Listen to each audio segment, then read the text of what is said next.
diverse mediums, storytelling can be manipulated to carefully convey and reciprocate a message. Especially for sensitive topics, such as the assimilative Canadian residential school system, the chosen method of presentation severely shapes how subjective a message can become.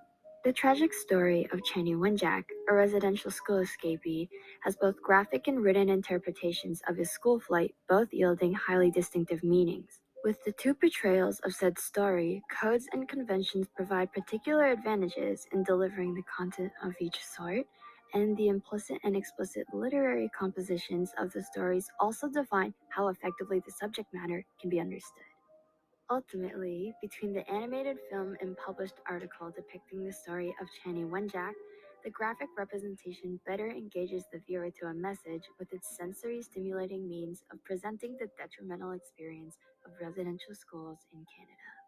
Both forms of media possess their own unique arrangement of codes and conventions that enable them to tell Wenjack's story. Gord Downey and John Lemire's collaborative effort of the graphic animated film shows an array of features that contrast the written Maclean's article adapted by Ian Adams. By employing arguably one of the most interesting options in the art. Some people may hear the story of Channy Wenjack, a young boy who escaped residential school, however, passed away on his journey home, and think he failed in his mission.